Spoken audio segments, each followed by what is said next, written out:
This is a letter I wrote my parents in the fall of 2020, sent the following February, breaking an extended period of no contact. At the time, I was an undergraduate applying for graduate programs in physics, brimming with doubt regarding my competence and what that implied about how I had spent the past 3 years. There are parts that perhaps do not reflect too well on my past self, or parts that are overly harsh on them, but I will read the original for posterity's sake and leave that for you to decide.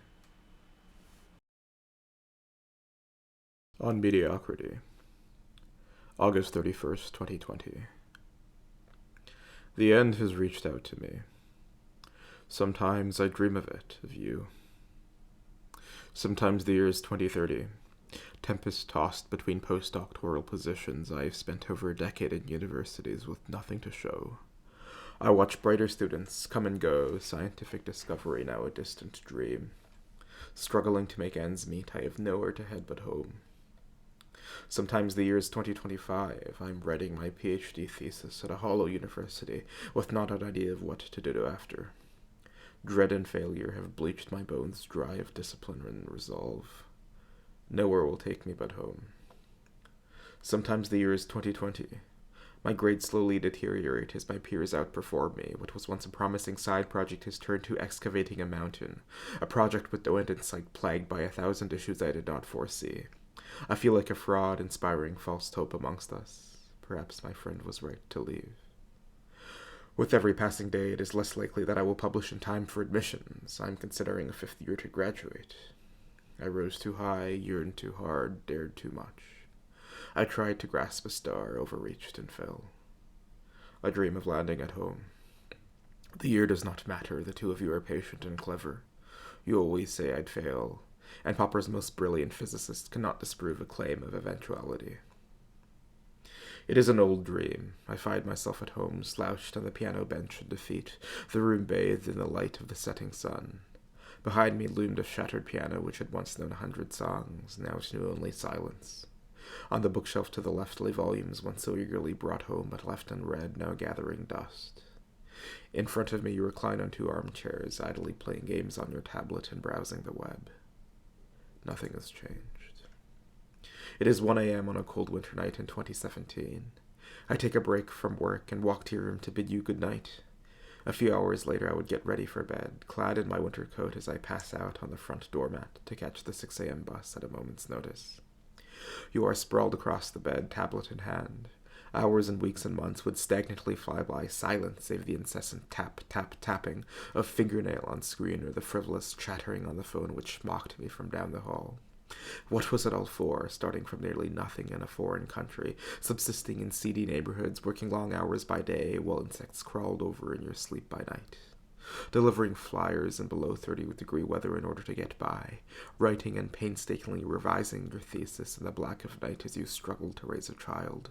Virtues are not meant to vanish into thin air the moment you attain luxury. Work ethic, determination, struggle. Idols crumbling before my eyes. It is tragicomical you wrote your PhD on strengthening steel. I grew up watching iron rust. Read a book, I wanted to scream in pent-up frustration as I spent all night after all night working while you indulged in stagnated and cloying comfort. Take a class, learn an instrument, improve your incoherent English, discipline your other son, so that he does not go down, as most of us do, into that purgatorial fog of a life unrealized. Rage, rage against the dying of the light, for you cannot live your life through someone else. Words that I could not muster up the courage to say, for you were my mother and father. And so I left. The irony is beautiful, really. You always threaten to disown me. Day after day I used to stare at your lives down the worn barrel of the well-trod path. At a lifestyle that might satisfy you, I wanted something else.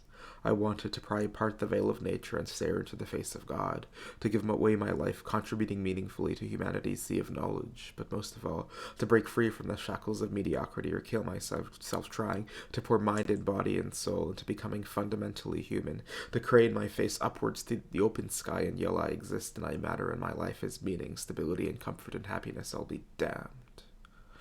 Goals incompatible with the life you wanted me to lead, would you force down my throat the same path of finding a well-paying job, getting married, having children, and raising a family? I knew the answer.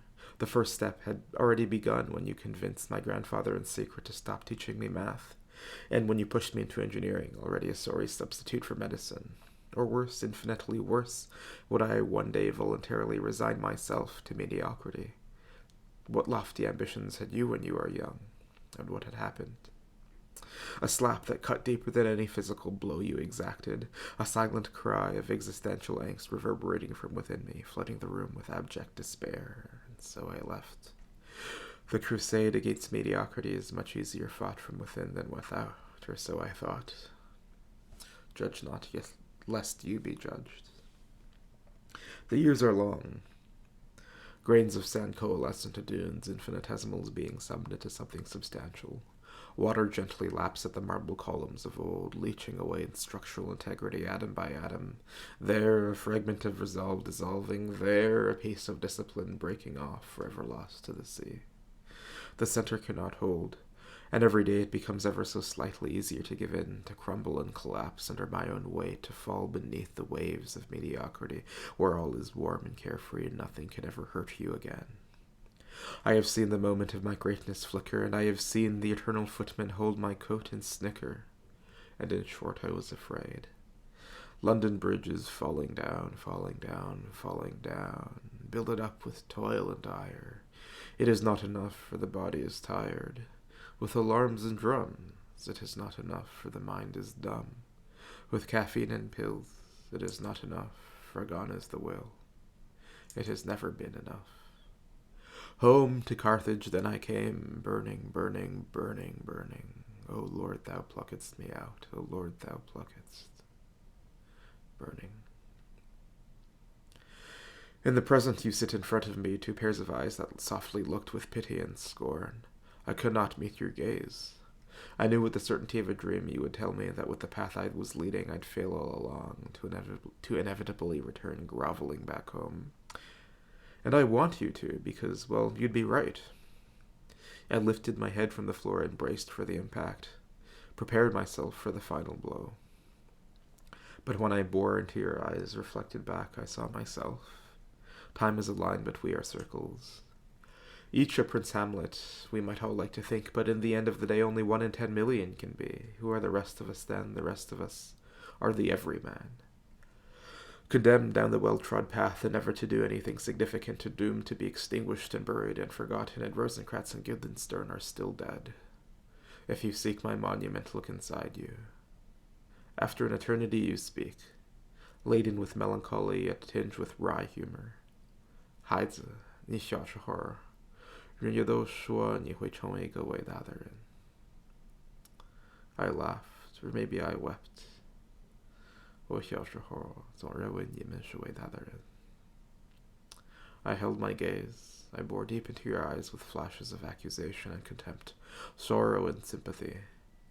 You looked at me back sadly, wondering where we went wrong. Then, finally, I reached across the space that separated us, no farther than a foot and wider than the universe, and gathered your hand into mine.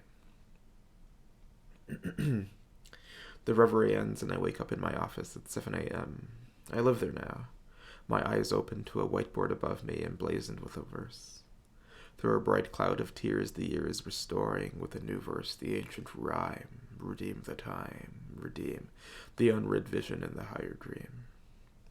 And so with this I bid you farewell for now. Farewell to happiness, farewell to romance, farewell to family. All that's left is struggle. The room with the piano is lovely, dark and deep. But I have promises to keep. And miles to go before I sleep. And miles to go before I sleep.